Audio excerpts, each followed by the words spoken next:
you go. Jordan Spieth with us, ladies and gentlemen, at Harding Park. Jordan, welcome to the property here. It's been 5 years since your dream summer of 2015 when you made a real bid at Whistling Straits. What are your memories that week? And if not for a record score from Jason Day, you would have pocketed your third major of the year. Yeah, my memories from there. It was a great golf course. Really enjoyed playing it. A lot of fun. Yeah, I was playing well coming in. One of those weeks where you're just trying to stay out of your own way and let the momentum take over. And I remember having a chance as I started the weekend, and then teeing it up with Jason Sunday. Jason was having such a fantastic year himself, and thought it'd be a fun shootout. I think I was trying to come from behind by a few shots, and started to make a little bit of a move. And every time I did, he'd throw a punch back. So it was his day that day. He separated himself, and I know, it was a good day for me. I'd taken over number one in the world at the time, and that was a tremendous goal of mine. So even though I hadn't won the golf tournament, there was a lot of good that came out of that week, in my opinion. And I've had a couple good PGA Championships since, and I'm happy to be here. I played here that same year in the match play, and enjoyed it. It's tough to get a gauge on how. I felt like I think I played really well that week for the three matches that I played. I just happened to lose one of them, and so I went home. But what a great setting it is here. Very good, thanks. Let's go to our Zoom calls right now, and let's go ahead and ask Steve DeMiglio to unmute himself and ask you a question. Jordan, how much is the career Grand Slam on your mind? About as much as it's been since I won the Open Championship, I guess. It's something that I really want. I mean, it's probably the number one goal in the game of golf for me right now is to try and capture that. I'd love to, be able to hold all four trophies, and this is the one that comes in the way right now. So between this event, the Players, those are kind of the two events that I haven't won that are the two that I really would like to. So it doesn't add anything extra. I can't imagine it would. It didn't really last year, and I had a chance coming in. That was probably my best chance to win it so far. And it really didn't have much of an extra effect on top of what major championships already add when you're stepping on the tee Saturday, Sunday in contention. So, in the times that we have right now with no fans, and it's going to be odd playing a major championship without fans. Nobody wanted this, but we'd rather be playing it than not. And I think overall that's just kind of, if anything, it just brings an extra comfort level to everybody that you're normally trying to kind of get over as you get going into a major championship. You're trying to kind of quiet those nerves down, but I don't really think, at least starting out, that we'll have the same experience, feel the same way as we normally do. But I think Saturday and Sunday you'll start to really kick it back in and feel like a major no matter what, because you're still trying to beat the best players in the world. Yeah. Thank you. Let's go ahead and zoom out to Jeff Shackelford. Jeff? Hey, Jordan, you've been playing a lot of warm weather in the restart events. Obviously, this is a big change. Are you still a big launch monitor user? And if so, are you seeing a significant difference in your numbers here versus what you've been seeing, say, at home or at some of the events where it's been real warm? Yeah, I was anywhere from 10 to 13 yards shorter with a very similar swing and ball speed through the irons. And then, the driver's up to 20 yards shorter in carry. And that's normalized on the TrackMan. So, it's very different. I played 9 holes each day already, so I've seen the golf course, and I would say it's been harder for me to commit to some of the clubs first time around. So I'm glad that I've played some holes and been able to hit in some crosswinds into the wind and really see how much of an effect it really has. But I'm used to playing the AT&T there at Pebble Beach every year in February, and we get very similar conditions to this. So it's an adjustment. I think for me it normally takes a day or two, and really being out on the course, hitting a shot and being like, wow, that's hitting another one from the fairway after you didn't believe it, and it still comes up short, and then you start to kind of recalibrate. So with a very similar swing, ball speed, and spin rate, just the air itself and the balls being cooler, it's anywhere from 10 to 13 yards for me. Yep, thank you. Let's zoom out to Brian Wacker. Hey, Jordan. Two quick questions. What would you have said if someone told you 3 years ago you wouldn't win another major between then and now? I'd say, I hope you're wrong. But I mean, they don't come easily. I mean, if you win one every year, you shatter Jack's record. So there's certainly going to be times where you go through ups and downs, and however you can find a way to quickly bounce back from the downs and get kind of right back to the top. That's obviously who sustains at the highest level of the game. So I'm working, I think, in the positive direction. I'm working the right way, and even in a few years of feeling like I didn't have my A game anytime I teed it up, I still had a chance to win 3 or 4 majors on a Sunday. So majors aren't necessarily totally about form. They're about experience and being able to grind it out, picking apart golf courses. And so I feel like I probably have more confidence going into a major, no matter where my game's at, than any other golf tournament. So, I mean, I'd probably, if you told me that, I'd probably say that guy's kind of a jerk, and I'd walk the other way. But here we are, and I hope to end that as soon as possible. Zooming out to Mark Cannizzaro. Mark, go ahead. Hey, Jordan. Thanks for doing this.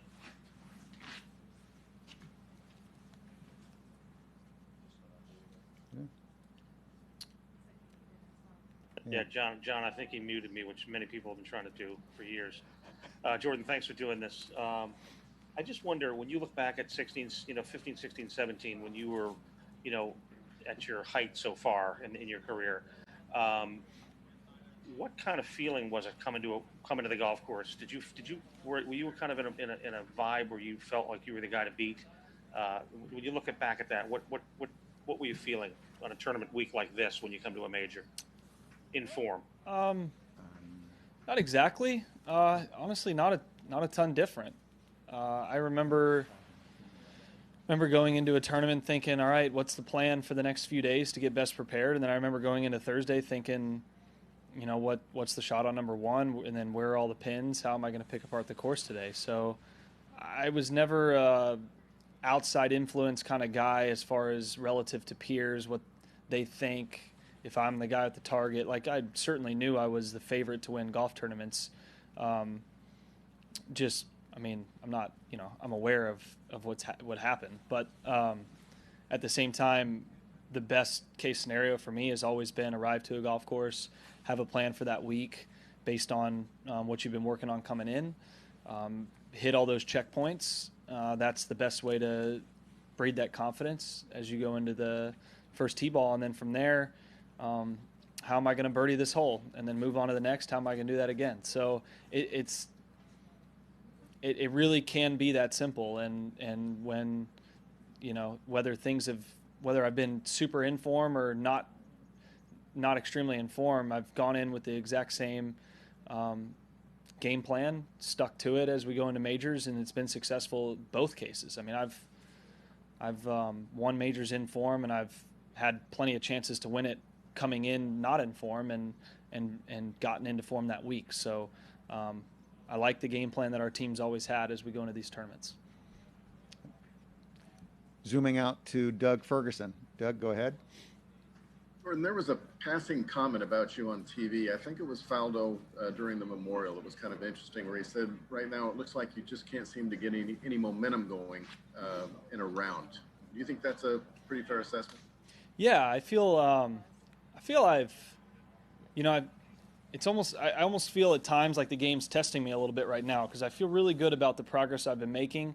And then, it seems like I'll really have one brewing, and then I'll get where it used to hit a tree and go in the fairway, it'll hit a tree and go off the cart path out of bounds like it did my most recent round. Yeah, it just feels like I kind of here or there taking some punches right now as I'm really progressing the right direction, and I feel like that's I feel like it's you can look at it a couple ways. You can get really upset and complain about it, which I've done, and that's not helpful.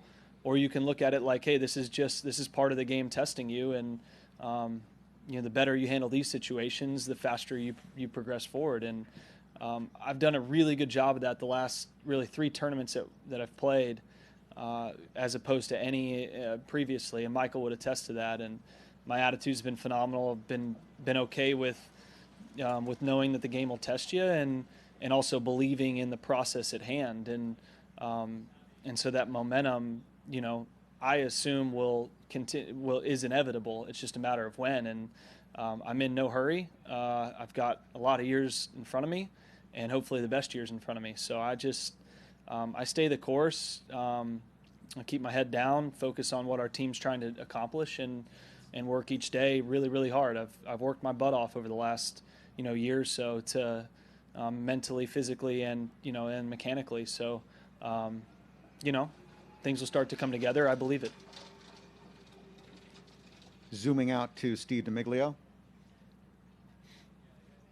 Jordan, in its present state, how tough is this golf course playing, and what are the biggest challenges? Yeah, it's very tough. I played the back 9 today. It was pretty meaty there. 11, 12, 13, 14 are tough. And then on the front 9, you kind of get a mixture of a couple holes where you feel like you can get at them, and then you get 2 or 3 or 4 in a 5-hole stretch where you just got to kind of hold on. The rough's up around the greens.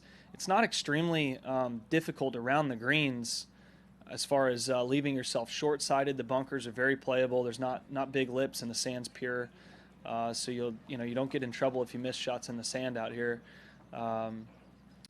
But with these conditions, I mean, if we get cooler weather and some wind picking up, then you're looking at more of a 10 under. But if the wind dies down and it heats up a little bit, I think you're in a situation where if guys are really controlling the ball tee to green, the greens are a very makeable speed, and there's not a ton of slope to them. So you could see some lower scores potentially. So I think we're kind of forecasted somewhere in between the two. And so my expectation going out is to try and is not a hold on for dear life. Par's a great score, but it's also not a let's fire at flag sticks. It's kind of somewhere in between, where a few under's a solid round. Zooming out to Jeff Babineau. Jeff? Jordan, as you mentioned, you've been there in the hunt a lot of times at majors, and I'm sure you build a certain comfort level there. For those of you guys who have done that, built it and been there, do you lose a little bit of an edge when there aren't 25,000 people lining that last hole on a week like this? I've talked to a couple of my peers in similar situations that agree with that statement, and I do too. Yeah, I think it's a little bit of I don't think there's any disadvantage. I just think that it is an advantage if you've been there before. Come the weekend, you don't feel much different as you're trying to work your way into contention the first couple of days. But that Saturday or Sunday, if you've had plenty of rounds like that and you're used to it, versus when you're not. I mean, it's not necessarily the number of people, because I mean there's X times that amount of people watching. So it's not really the actual people at the course. It's just more of the driving in, the grandstands, just it's a major. When you go into a PGA Championship or an Open Championship, you see the giant grandstands and just the ambiance that the tournament has. You start to, I mean, your heart starts racing a little bit. You got to kind of control that heart rate a little bit more. So, and if you're used to doing it and you're used to kind of, you have plenty of rounds to draw back on good, bad, turning rounds around, that kind of stuff.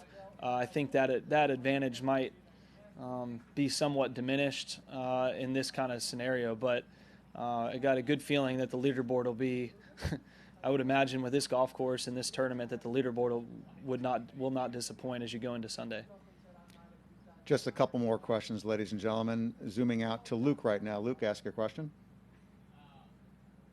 Hey, Jordan. I was just curious some things you do to stay productive during off weeks and also when you're just away from the golf course. My off weeks are a lot of times busier than they are at tournament weeks. I'm normally take 2 days off, and then that's my 1 weekend a month pretty much, and then I get right back to, I train in the mornings. I like to train before in the gym before I go to the course, and then I normally start out a Wednesday with Cameron at home, try and figure out what we're going to do that week, and then I'm in a kind of practice playing depending on what's better for me at the time. If I need to work on some stuff, I'm practicing a little bit more, but try and get out and play, 3 or 4 times in an off week in any kind of games that we can find at home, and see the family, see my friends but in the evenings, and then try and also catch up on rest. So, I mean, these days, Monday through Wednesday have been just a cakewalk. So I don't feel like the weeks drag you down as much as they used to, just because you're not outside as often. Everything's moving a little bit quicker. So, I don't have any problem playing more right now than I may have in the past. Final Zoom question to Doug Ferguson. I found the mute button. Sorry about that. Jordan, when you consider some of the elite players in the game, when did Brooks Koepka first get your attention and why? Brooks would have, I think, when he won in Phoenix, was that 2014? Was his first PGA Tour 15, win? I think. Was it? He was on the Ryder Cup team in 16, Right. so maybe 15 when he won there in Phoenix. I mean, you win in Phoenix. I mean, that's a great win. I mean, that's a tough place to go in and win, and so it kind of gets anybody's attention when you go there. It's normally, it's a pretty fantastic list of champions at that event. So, and he's obviously a young guy too. So when a young guy wins, you're always like, okay, what's the potential here? And I mean, he's older than me, but you know what I mean. When he's probably 23 or 2 or something when he won there. So, yeah, I mean, the U.S. Open, his first major, that was, by then, I guess to answer your question, would have been well before that. It would have been in that 15, 16 time frame. I mean, I played with Brooks in college events, so I've known how good he is. And then he went over to Europe for a while, and then he just started to continue to progress over here.